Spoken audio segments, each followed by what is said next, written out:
Hello, everyone, and welcome back to the Man United Agenda. And it is a Monday night. And as always, on a Monday night, we always joined by special people. And that's Mr. B, Mr. Andy Tate, and Solo. And guys, David De Gea will Manchester United trigger? Is the year extension? Or will we see Martinez? Or will we see all back at Manchester United in the upcoming season? Welcome to the channel.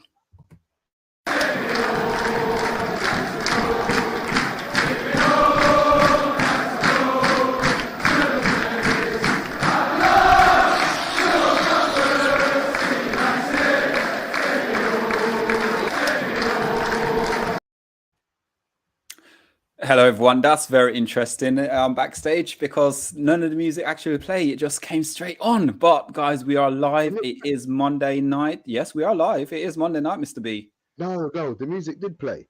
Oh, did it? Yeah, it came through to me. Yeah, it came through to me. My computer just don't like me these days. Gremlins, mate. Oh, God. All it is, it just went, take me home. And that was it. That's all I heard. Take me home. Oh, it played a bit. Anyway, no matter. I got to take me home United Road on here. Yeah. So, guys, welcome to the channel. It is Monday night. And as always, as I said right at the beginning, guys, we are joined by myself, Mr. B, and Andy. Guys, how are we feeling today? How are we doing? How is the weekend with no football? My team. Yeah, that's dull, decrepit, nowhere to go. And it's just watch anything on telly. Mr. B? I just want football back. Proper football, not international shit. I want proper I want football back.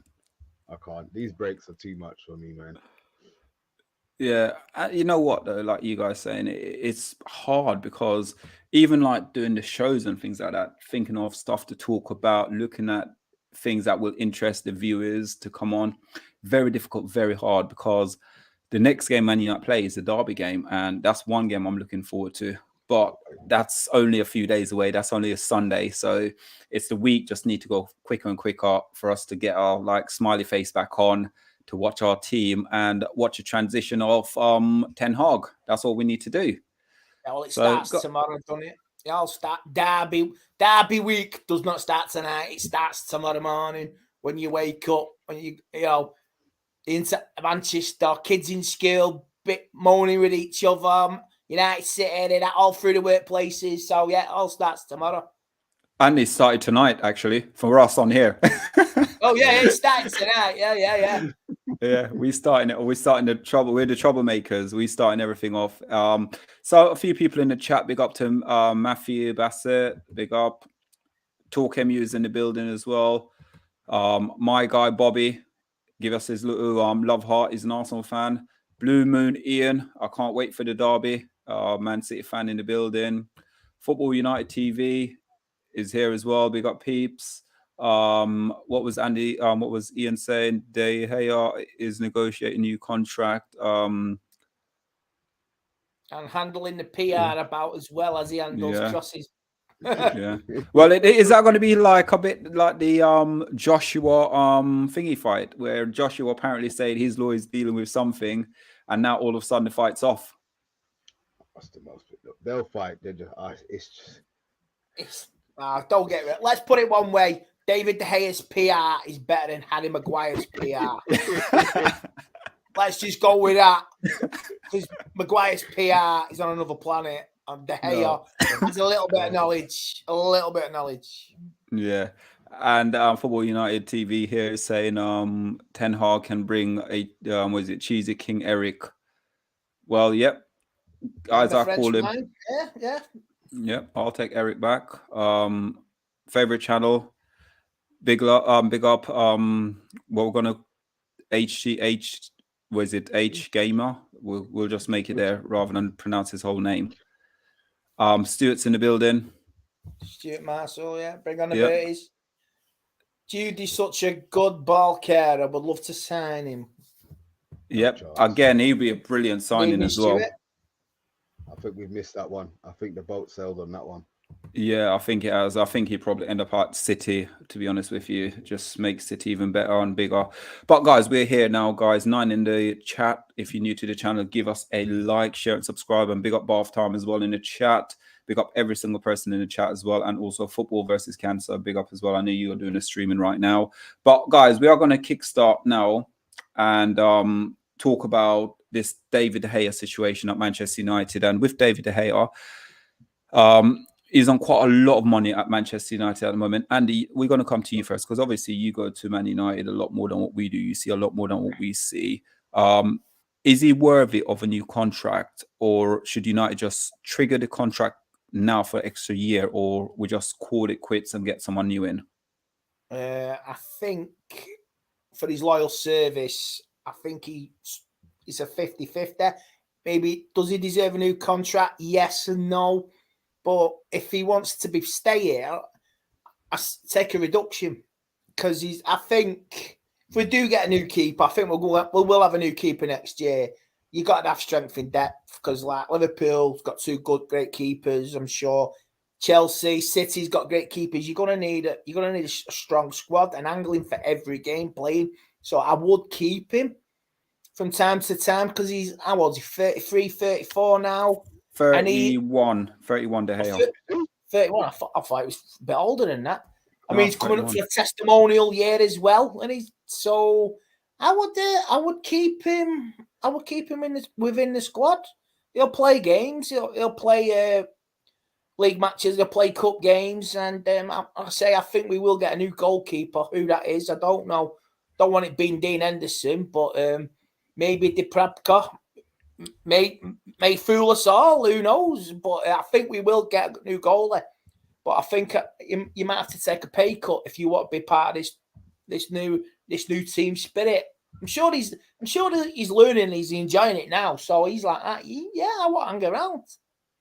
Yeah, I mean, he's on 375. What would you classify as an adequate pay cut to stay? Because obviously 200 grand.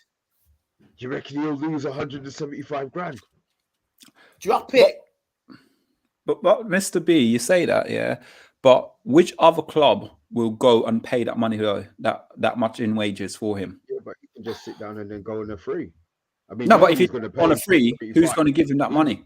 A free, nobody's going to pay him 375. No, I would only see maybe PSG. That's it. I could maybe an Italy side. I don't know. Where would he go? Back to Spain? He might just say, rip up my contract and want to go back to Spain. You never know.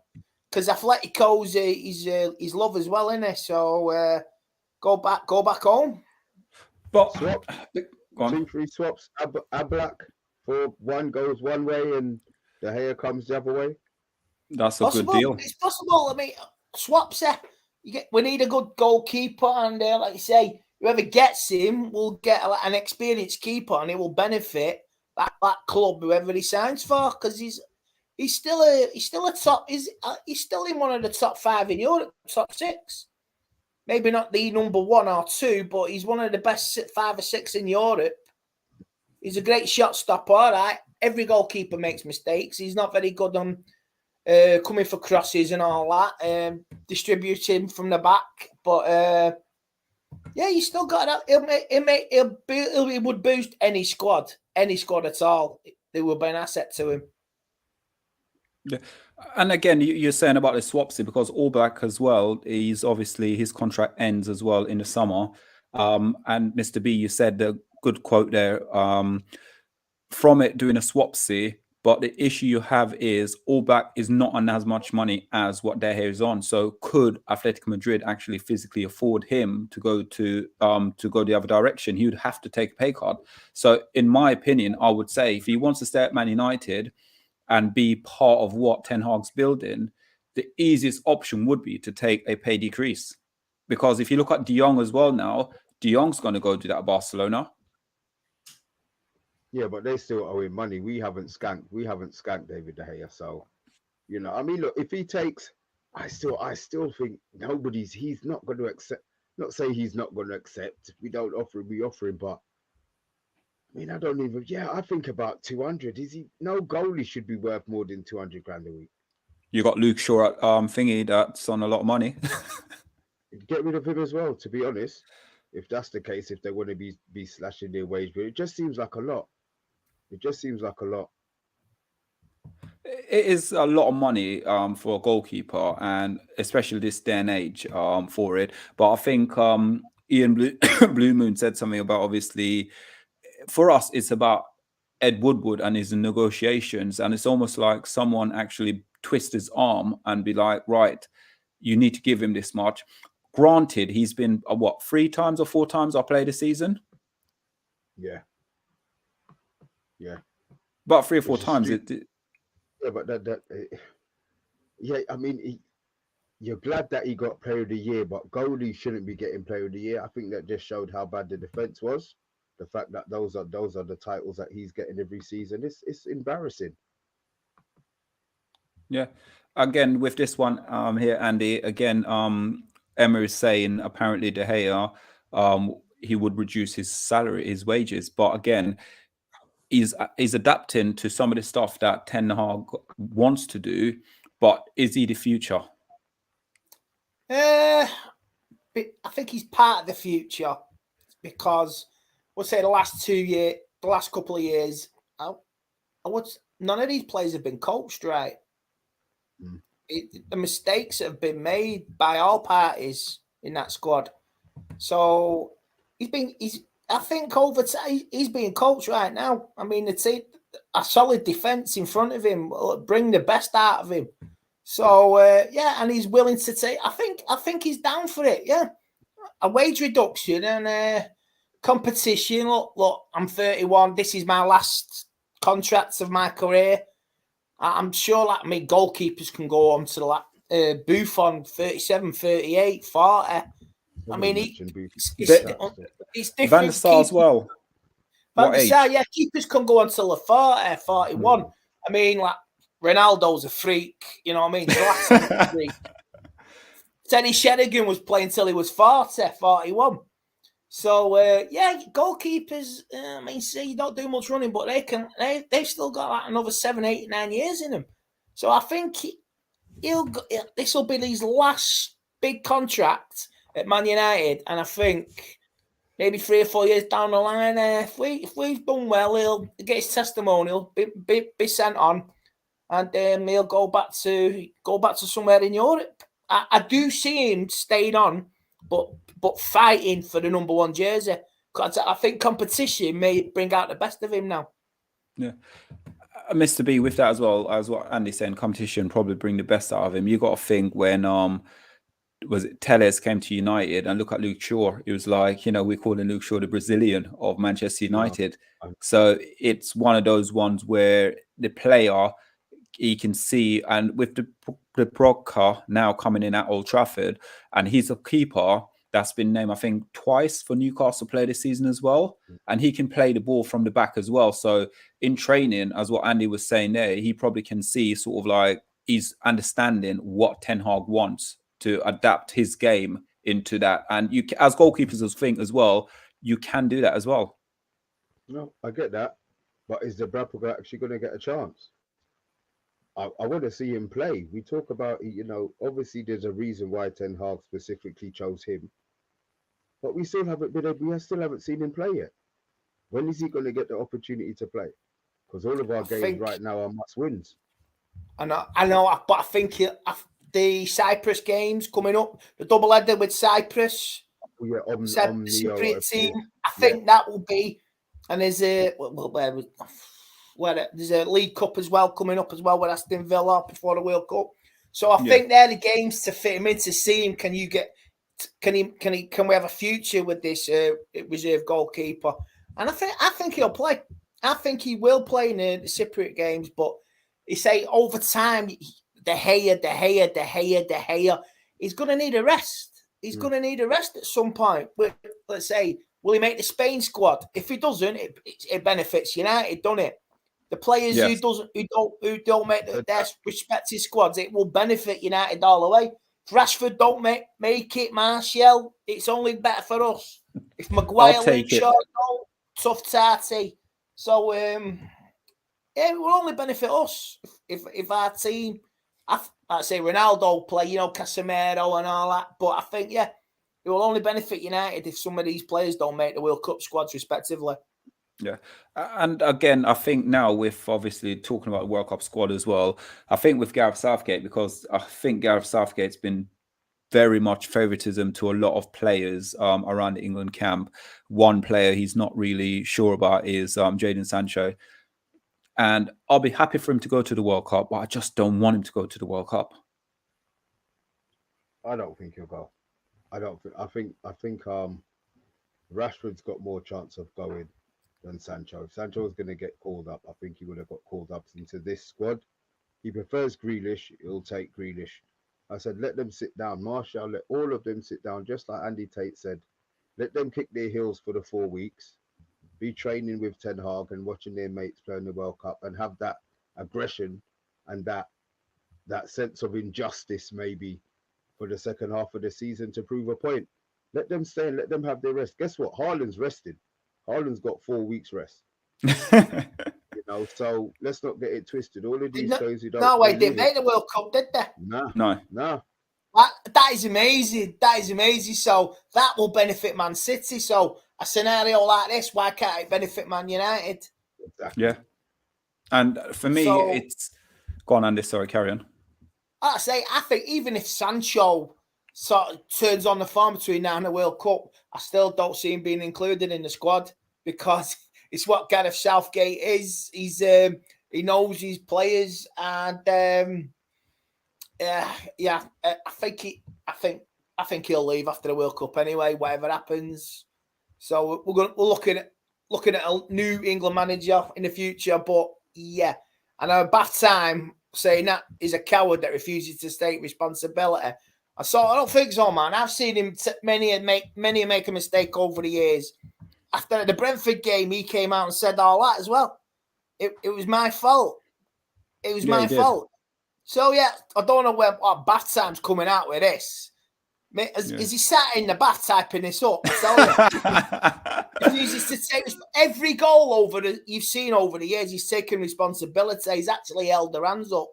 Yeah. Even when the derby came out, he wasn't happy. He's not. You know what I mean? Yeah. Any news on Oldham and Harry Maguire? Fucking hell. Even Oldham would touch him. Oldham would not touch Harry Maguire, mate. His arrogance knows no bounds. I'm telling you. Brilliant. But I know what you're saying there, Andy, with the responsibility, because I hear, again, I don't want to slander players, but every time there's a problem at Man United and we lose a game, you always hear a apology coming out, but it's never about the whole team. It's always about his individual performance. And that's David De Gea. He always takes responsibility. When you hear certain other players, they always say about, we need to do this, rather than taking responsibility and say, you know what, I made a mistake. David De Gea is probably, for me, the only United player here take responsibility, and also Luke Shaw in that as well. Yeah, I think now with Ten Hag I think that was the last apology you'll ever hear from a player, because the amount of apologies, you know, is after we lost to Brentford, there was no apologies from everybody. It was absolute. He clapped it. It was fantastic. The silence was beautiful. Sick of it. Don't want to hear it. The amount of BS from last season. You know, I'm not interested. I mean, that was the last apology of the crap era. And like I say, if we lose Sunday and we get smashed, but we go down fighting, I can live with that. I can take that, and I can go on to the next game. But if we don't turn up Sunday, I will be absolutely livid. And then players now have to look at them 2 games from last season. You know, but I think, like I say, I think they're up for it. I really do think they're up for it. And the players from last season who played in them games will be up for it. Even if the players who aren't there, like I say, don't need negativity in the squad. Don't need it. Don't want it. Don't want it. Yeah. And you're right with it, because right now it seems like Ten Hag's got the boys playing a certain way. All the players are taking responsibility. Is it Malaysia? He went on international duty and was actually complaining about obviously position he's playing because he wasn't comfortable in the position he was playing. So you got all these guys now who are actually want to play within their position and coming out fighting. And right now, Scott's keeping out a certain world-class player, which for me, I'm happy with, providing Scott's turning up week in, week out and putting that performance in. No. He's doing it. Yeah. Scott cannot do it for 9 months of the year. Casemiro time will come. McTominay is a bit part player. Doing a biz now, which is respectable, which is good. But Casemiro now will get a run of games between now and the World Cup because he'll need it because he's got his eyes, like Fred, he's got his eyes on the World Cup. And Casemiro's time will come. You may see, like I say, it's been 2 weeks since we played a game. You may see Casemiro Sunday, but I don't know. But do you change? Could this be the game though to unleash him? Could this be the game to unleash him?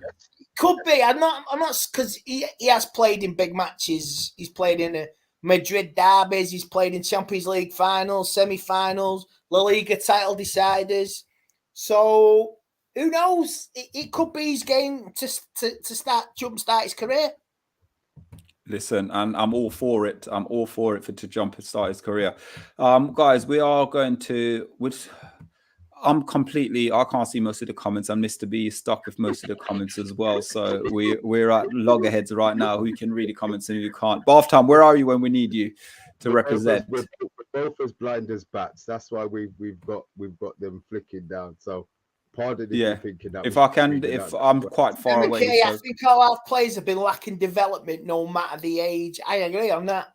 That's McKay. Oh, there you go. Oh, there we go. We've got Andy who's got 20/20 vision. Why are we doing it with Andy? Come on, Andy's got 20/20 vision. Let's go through some of these comments properly. Come on, we're gonna just. I saw one comment I wanted to for you to see. Okay, so right there you go, Andy. I'll just hit some comments out. Hydra, hail Hydra. Evening, lads. Watching England play is like watching paint dry. That's from Hydra. No comment. HD Gamer, I think it'll be easy for the Glazers to give De Gea a new contract than buying a new keeper for 40-50 million. Bloody cheap money prats. But the thing with that, I didn't think of it as in, as much as it's expensive, it's still cheaper than Oh, Jesus Christ. He's got Bonks has gone up. As a backup keeper, De Gea would be no more than 150k. And I agree on that. That's a hell of a cut. Be on 150. I wouldn't mind being on 150k. Back time, his market value would be about 85,100k a week. So a 5-year max contract. MUFC, good evening. And then this one. Hydra again. Lafayette just noted Andy's Transformer collection in the background. That's mint. Thank you. Nosy bastards. Stuart Marshall, David De Gea should stay, just reduce his wages, but I can't see him going back to Spain. He is settled there and he is fluent in English. And Tarat talks, big up my brother Solo. There we go. I'm just going to hit not a lot of comments, guys, because we need to go to the next thing. So that one's for you as well, HD Gamer. HD Gamer, I love to see De Gea as a backup keeper, and we signed a Portugal keeper. Who doesn't love a Portuguese lad at United? I think we all loved the weekend with Diego Dalot and Bruno. I mean, he's I tell you, Dalot's confidence now must be just through the bloody roof. The difference, it's the same player. You can't say his confidence because he seems to me like he's always been a confident kind of guy, but it's just I don't know. I think he's gained some confidence when he went to AC Milan for the season. He got a bit of experience and that's helped him.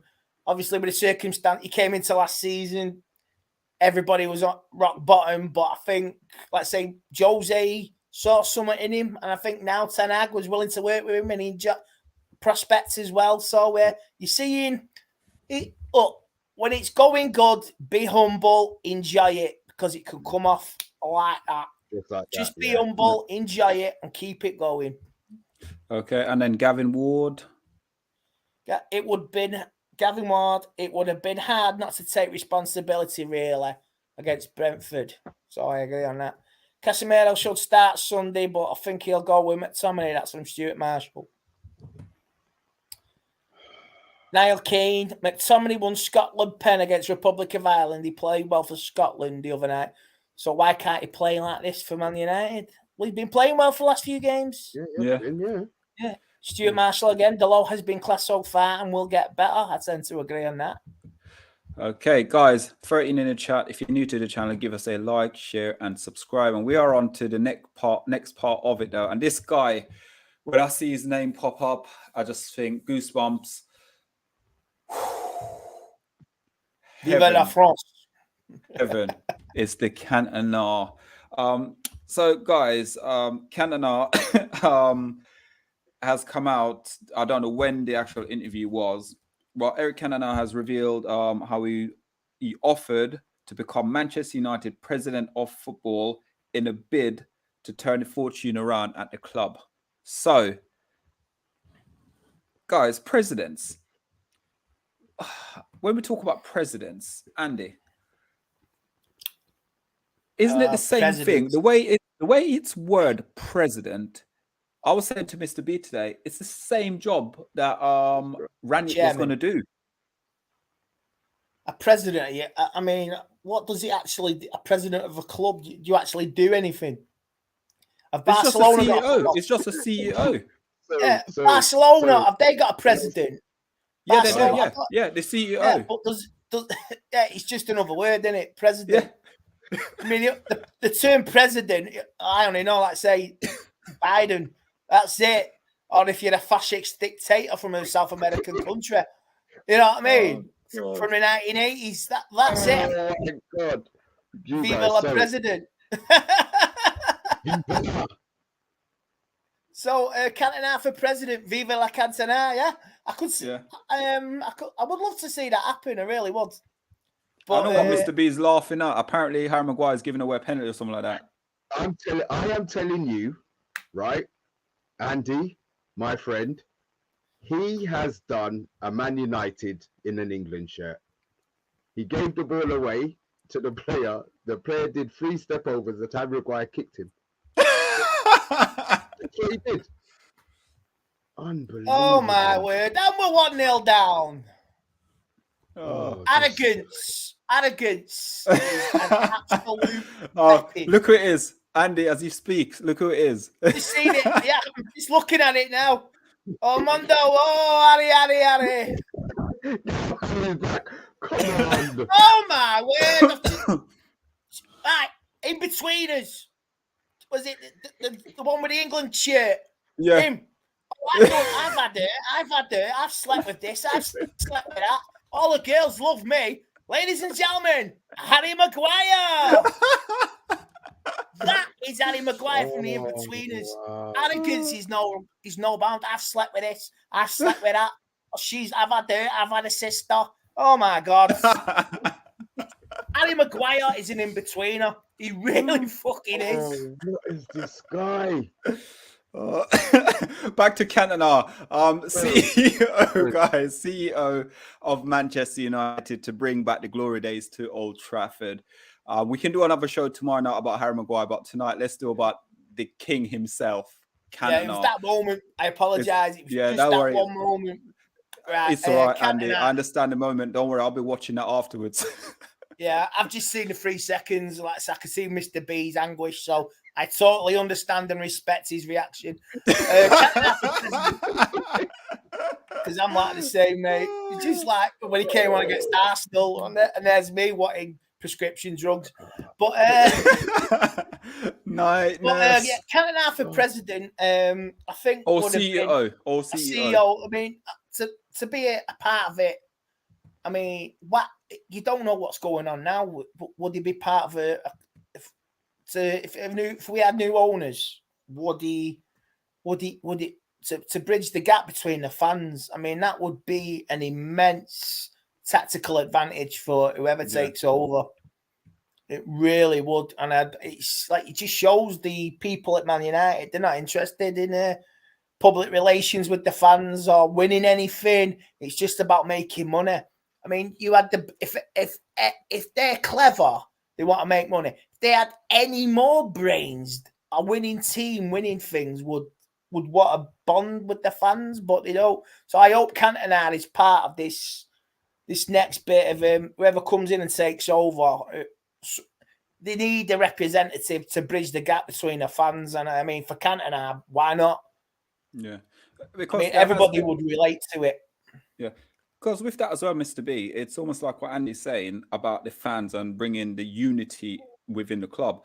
But the problem you have is, I don't think he would get the job. He wouldn't go to the job if it was still owned by the Glazers. I think he would, if there was new owners coming in the club, because with Cantona coming in, like Andy said, think about how that would glue the fans together, how we would stick together and back every single player, which we technically do here, but you know, what he said was he would be he not saying he rated Ed Woodward for his commercial the commercial side of him, but he said if he did the commercial side, if I did the football side, they would probably make more money.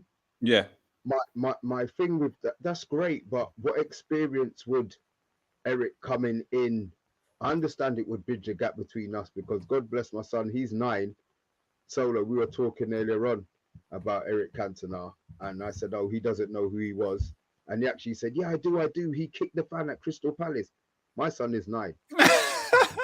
So, you know, he is known, but it's the experience that I would like to know that he's coming in there with some sort of knowledge. You know, at the moment he's doing acting and, you know, doing these other bits of his. But, you know, if it was a Van der Sar coming in and Van der Sar saying it, you would understand that he's good at that role. All right, he might not have the same kudos with the fans as Cantona, but Cantona coming in is just like having, I don't know, like another Woodward in charge, because Woodward didn't know what he was doing either. Not in a bad way, but I just don't feel that. I want people who are qualified. They're coming in right now. Man United, they've had their Disney World and their you know, right now we need to get back to business. You know, play people who are good in their roles or specific and put them in that role. I understand the Cantona thing, and I think it's great, but I'm just not feeling that whole thing. I love him to bits, but I'm just not feeling him getting a presidential role at the club. I could see him getting some sort of role within the club. I could see him working along with Jim Ratcliffe's consortium or whoever took over, maybe an unofficial, an honorary president, somebody just to, I'm a fan's spokesman, just be like that, not being on the payroll. He's like, oh, I'll do it for free, because like you say, he doesn't need the money, does he, Cantona, really? He really doesn't, but he could be a rep, voted onto the board by the fans. I mean, he could be part. Look, I'll listen. I'll be on the meetings. I'll listen to your queries, your worries, and pass it on to the club and backwards and forwards dialogue. I could see that easily in a non-payment capacity. Why not? And you're right there with it. I know, Mr. B, you're saying about the football side of it. We've had our Disneyland and, you know, all the fairy tales or whatever that didn't happen at Old Trafford. But with Cantona coming in, he can grow, because obviously it is Eric Cantona, and players out there would come to Old Trafford just because Eric Cantona have said something about come to Old Trafford. So players out there would actually listen to him, because a lot of, like, for me out there, you know, I'm older, but some of the young generation footballers, Eric Cantona play for Manchester United. Eric Cantona is doing this. Eric Cantona, you know, reaching out, asking me to come play for one of the biggest clubs in world football. And they've got an ambition, and there is a direction of what the club wants to do for the future. Because it's not, the new owners. There at the moment, is it? It's not there. We can't attract these young talents because we haven't got anybody there. And let's say we pulled out all the stops to get Bellingham. Yeah, we even pulled out Eric Cantona, and it just his dad is his agent, And he said, it's just not right. Maybe he's seen stuff there. Maybe his dad just said, like, this club's contagious and it's a cancer. And he just said, your best bet's just to go. Dortmund was the best place for him, and that's where he went, and that's where he is now. Yeah. So I don't think we can attract the young talent of Europe with what we've got now. But if new owners come in, I can definitely see something. I can definitely see something with Cantona being, sort of, like I say, unofficial capacity, encouraging young French talent coming in, European talent, the next generation of French footballers. Like I say, like you say, get Cantona play for Manchester United. Wow. So I mean, that could be someone's dream. You know what I mean? I play for France, play for Manchester United, following Eric Cantona's footsteps. I've learned it. I've read about him. I've watched the videos of Cantona. And it would be a masterclass appointment to do it. So in terms of recruitment, it will be a wise move. But like I say, we need new owners to do it.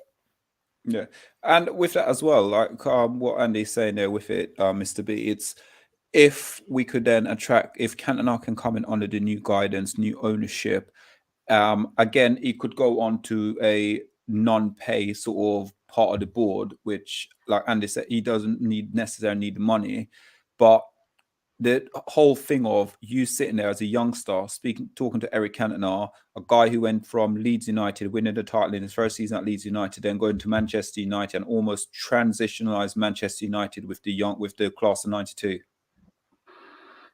Yeah, I didn't hear what the question was, but yeah, I will say yes. He went on for you and these long questions, bruv. Sorry, I had the first word and the last word. So youngsters coming in, like what Andy said about young French players coming in. The thing is, what do the young French players know about Eric? Is the generation gap too much? Us as Man United fans, our young fans will know about Eric, but your son knows about him. Well, I'm so glad, but that shows that it's in his genes. I don't know where he got it from. I don't know how he knew. But you see, like for France, he wasn't. They didn't really respect him as a player in France. No, they didn't. They didn't. See, he got stormed off, didn't they? He didn't qualify for the '94 World Cup. Remember it? They lost 2-1, and he got disowned. Right. See, so the level of respect he has is from us and maybe the English fans and not so much the French fans. Yeah, but I see what you're getting at. I see Mr. B's right. If it was Zidane has that connection with the French public and that World Cup winning squad, like I say, the French manager as well, that connection with the to attract young players to French league football. But I definitely, he's right. It's the same sort of respect and the same attraction, but it's different generations. Yeah, and it's international. Zidane is international. Cantona is club. Domestic. So yeah, but it's the same thing, but it's totally different generations. Oh, okay, yeah. I think Balftime said something about Cantona had to leave the French team because he assaulted someone. Natural born winner, innit? Ooh la la. There you go. But do you see though how football fans and us, if we're having that conversation, how fickle, like when you think about it, because we're talking about Zidane, and Zidane would get sort of the recognition a bit more, but think about Zidane's headbutt as well. That was in a final, wasn't it? And that was in a moment. I mean, anybody says that, you deserve to be headbutted. You know what I mean? We all know what he said about his mum. So, I mean, if it was a Manchester lass, I would have. If he said something about my mum, I would have nutted him. You know what I mean? I would have planted one on him for a Manchester style. You know what I mean? But it's. Cantona was like, it was at the end of a World Cup qualifier, wasn't it? I think, like I say, they lost out in the World Cup, but Zidane was that final, that moment, and Italy took advantage of it, innit? So he got Didn't really matter, really, the band, did it? Because he was he were leaving anyway.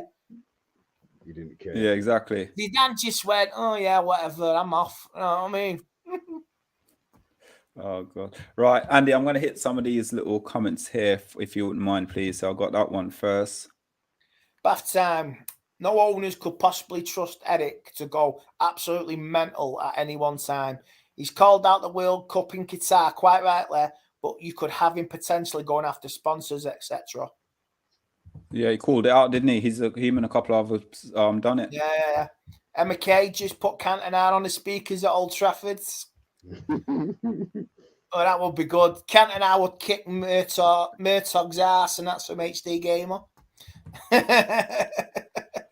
And Stuart Marshall will drink a drink to edit the King. Yeah, we all sang that back in the 90s. Vincent Bullock, you're so maybe 9, Mr. Hang on, what's that? You're so maybe 9, Mr. B. Your son may see the film looking for Eric, which I think Andy Tate should have been as one of the postmen in the background. No one there.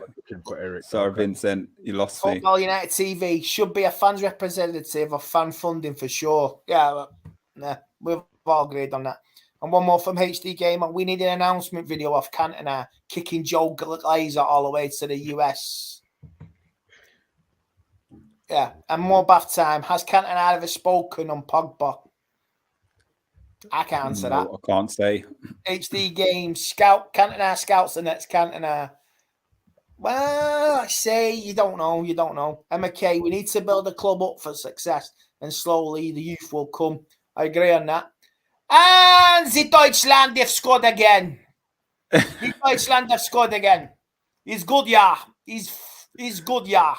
Oh, God. Oh, getting sacked in the morning. But that's Harry Maguire again. Wow. Oh, dear. And we're just going to hit that one, Andy. Bath time. During a match with Nantes, he threw the ball at the ref. He was summoned to a hearing by the French Football Association. He responded by walking up the members' hearing committee and calling them all idiots. He doesn't go. So say that. That's Canada in a nutshell, isn't it? That's Canada in a nutshell.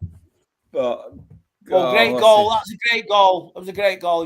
That was a great goal. Great second goal. All right, guys. Listen, it's been absolutely fantastic tonight. We had a bit of a laugh. A random one today, wasn't it? Yeah. Andy, sir, where can we find you? Apart from we know you here every Monday night, sir. Yeah, I'm on Stretford Paddock. You can find me on there. Subscribe to the Stretford Paddock. Subscribe to the United Agenda. And I'm on TikTok and I'm on ATTV on the YouTube. I'm still waiting on my appeal from Instagram. I know it's mad, innit? It's mad, and I don't know what. I've appealed, and you say it's Americans for you. It's the woke brigade. So yeah, that's where you find me, and I'll be doing stuff here and there. I'll do something after the match, but I'm taking a time out this weekend. I'm just going to enjoy the game, spend time with my family. Good on you. Yeah, good on you. Absolutely good. Myself, I'll be very busy for the rest of the week after tonight, and I'll be back probably Friday. Mr. B will be back some point. We don't sure what day this week, but listen, we will be doing shows all week this week anyway. So make sure you tune into the Money Agenda and give us a like, share, and subscribe. But from us tonight, Solo, Mr. B, and Andy, have a lovely evening. Good night.